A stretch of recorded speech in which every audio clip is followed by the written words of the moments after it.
जाएगा। अग्नि परीक्षा की भी बात कर रहे हैं। अरविंद केजरीवाल जिस अग्नि परीक्षा की बात कर रहे हैं तो उसके लिए उन्हें सत्य का सामना करना होगा। मैं उनको चुनौती देता हूँ। जो बच्चा युवावस्था में जिसकी अकाल मृत्यु हो गई सिर्फ इसलिए कि आपने उसे शराब के नशे में धकेला था, उसके घर चलने की हिम्मत है क्या? उस माँ के घर जाने की हिम्मत है जिसके पति ने उसका मंगलसूत्र इसलिए बेच दिया, उसको शराब के लिए पैसे चाहिए थे? या उस बेटी के घर जाने की हिम्मत है जिसकी फीस की पढ़ाई उसके पति ने, उसके पिता ने नशे के लिए उपयोग में ले ली? पूरी की पूरी युवा पीढ़ी को नशे में धकेलने का काम करने वाले अरविंद केजरीवाल ऐसे घरों में जाने के लिए हिम्मत है तो दीजिए अग्नि परीक्षा।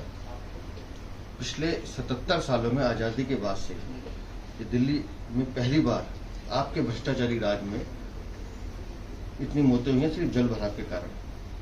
आप तो जमानत पे जश्न मना रहे थे, पटाखे चला रहे थे, और जिन घरों का चिराग बुझ गया उन घरों में जाने की हिम्मत है? दीजिए अग्नि परीक्षा, चलिए साथ में। दिल्ली को आपने भ्रष्टाचार के दलदल में धकेल दिया है और आप अग्नि परीक्षा की बात करें।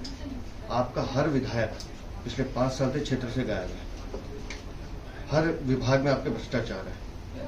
चलिए साथ में, मैं चुनौती देता हूँ आपको, चलिए मेरे साथ। उन घरों में जाने की हिम्मत है जो बच्चे IAS IPS बनना चाहते थे? या उन घरों में जाने की हिम्मत है किराड़ी में जो बच्चे डूब के मर गए या जो करंट लगने से मर गए?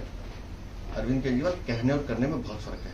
आपने दिल्ली की जनता को 2013-14 में ठग लिया, लेकिन आज 10 साल के भ्रष्टाचार के कारण दिल्ली की जनता आपका असली चेहरा, जो भ्रष्टाचारी चेहरा है, वो देख चुकी है। जी सर, वो इलेक्शन की भी मांग कर रहे हैं कि इलेक्शन जो है नवंबर में हो जानी चाहिए। हमने कल भी कहा था कि नवंबर में क्यों, अक्टूबर में कराइए।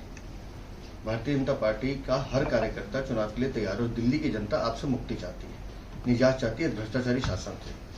आपने कोई विभाग छोड़ा नहीं है लूटने के लिए, तो नवंबर की इंतजार क्यों करना? आप आज घोषणा कीजिए चुनाव की, हम लोग तैयार हैं। जी सर, पूरे सिनेरियो को आप कैसे देखते हैं? उनका जेल से आना, पहले सेलिब्रेशन करना, फिर कहना मैं रिजाइन कर दूंगा। कुछ नहीं है, प्रपंच है, राजनीतिक नौटंकी है। 49 दिनों की सरकार के बाद इस्तीफा देना, वो ड्रामा दिल्ली में, ये काट की हड्डी बार बार नहीं चलेगी, हमने कल भी कहा था। और अरविंद केजरीवाल ये सोचते होंगे कि दिल्ली की जनता मूर्ख है, दिल्ली की जनता बहुत समझदार है, वो आपके इन झांसों में नहीं आने वाली। जिन माँ ने अपने बच्चों को खोया है, जिस पिता ने अपने बच्चों को खोया है, जिस भाई बहनों ने अपने साथियों को खोया है, वो आपको माफ़ करेंगे क्या? आज दिल्ली की एक सड़क दिखा दीजिए जो चलने लायक हो। क्यों? क्योंकि आपकी भ्रष्टाचारी सरकार ने काम नहीं किया। दिल्ली में हर विभाग में भ्रष्टाचार, राशन कार्ड बन नहीं रहे, लोगों को पेंशन मिल नहीं रही, कहाँ जाएंगे लोग? तो मुझे नहीं लगता कि दिल्ली की जनता अपना मन बना चुकी है। लोकसभा चुनावों का जो इंडिकेशन था वो अगले चुनावों में रहने वाला है, इसलिए चुनाव जल्द से जल्द हो, हमारी ये मांग है। अगर आपने हमारा अभी तक चैनल सब्सक्राइब नहीं किया है तो कृपया चैनल सब्सक्राइब कर लें, लाइक करें, शेयर करें, कमेंट करें। तो मिलते हैं फिर किसी और खबरों के साथ। नमस्कार।